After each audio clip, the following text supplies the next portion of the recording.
baik, saya sebagai pemateri pertama akan menjelaskan bagaimana sistem saraf pada vertebrata atau hewan bertulang belakang.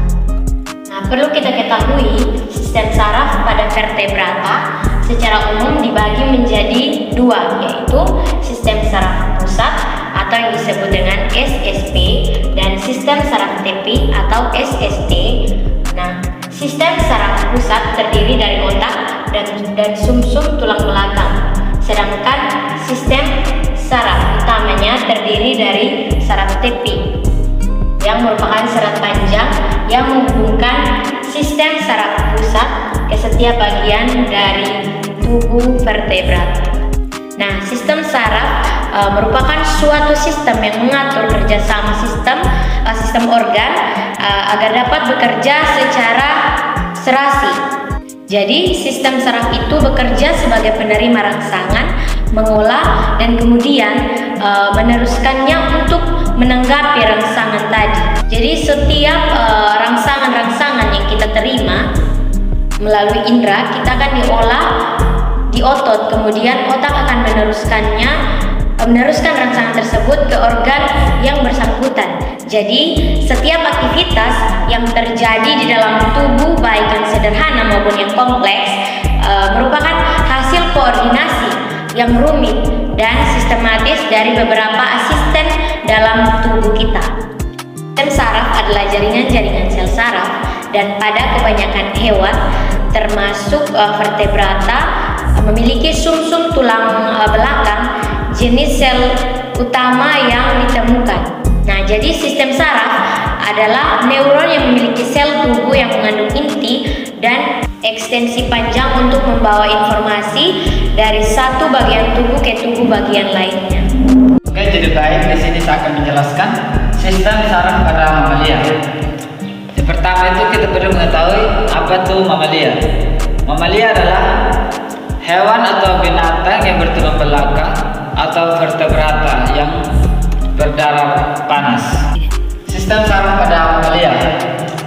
Sistem saraf pada hewan mamalia terdiri atas otak depan, otak tengah, dan otak belakang yang berkembang dengan baik. Jadi hewan mamalia memiliki sumsum lanjutan dan sumsum tulang belakang atau sumsum spinal.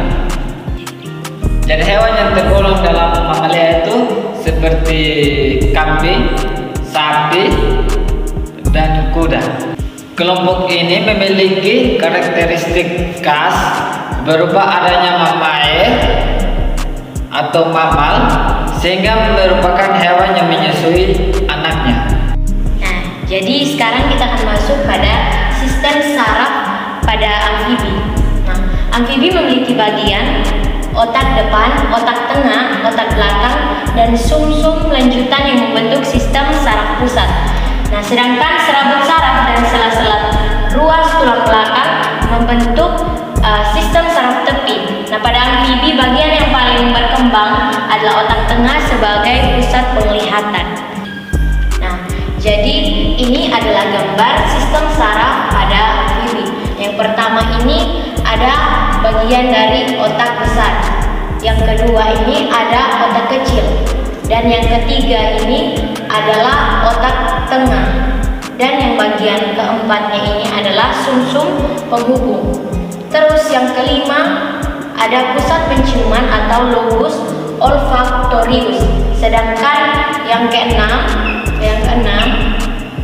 ada pusat penglihatan atau lobus optikus. Nah, salah satu contoh hewan amfibi adalah bufo sp atau yang kita kenal sebagai kodok. Oke, jadi baik, di sini saya akan menjelaskan tentang sistem saraf pada arteria.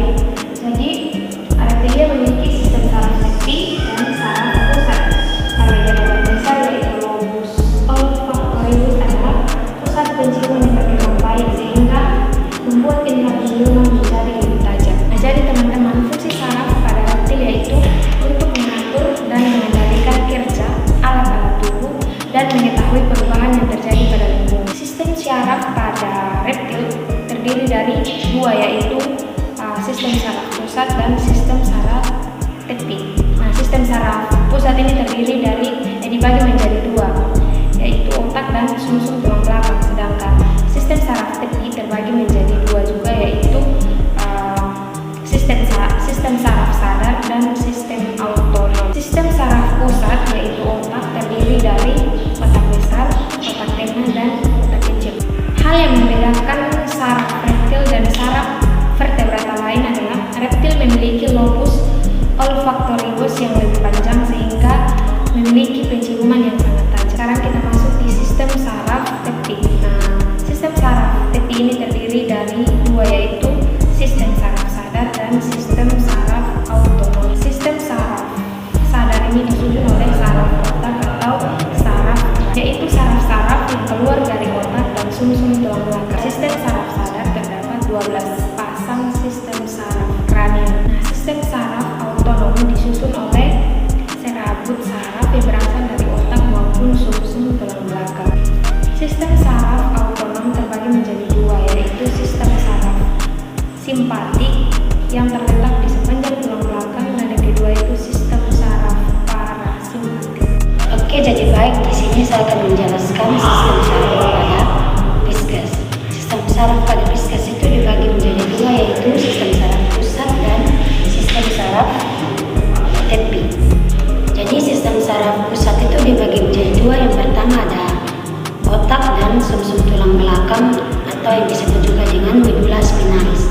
Bagian-bagian sel pada ikan yaitu yang pertama ada dendrit. Dendrit sebagai penerima rangsangan dari reptoid.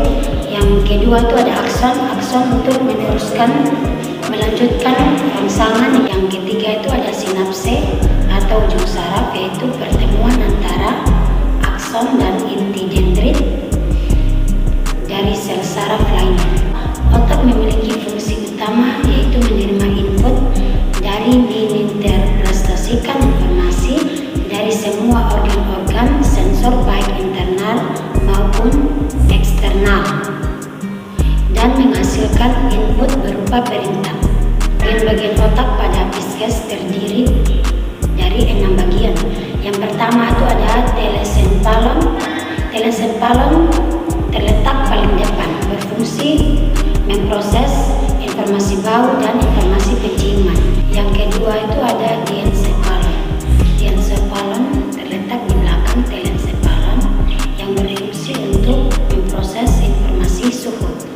Yang ketiga itu ada mesencephalon, terletak di belakang diencephalon atau di tengah-tengah, berfungsi memproses informasi cahaya dan penglihatan. Yang keempat itu ada metencephalon, terletak di belakang mesencephalon, berfungsi memproses informasi perubahan posisi dan kesetimbangan ikan di dalam air. Yang kelima itu ada milencephalon, merupakan bagian dari paling belakang dan merupakan pusat dari saraf sensori kecuali penciuman dan penglihatan. Saraf pusat pada sumsum tulang belakang atau medula spinalis yang mengatur organ-organ dalam tubuh yang secara tidak sadar.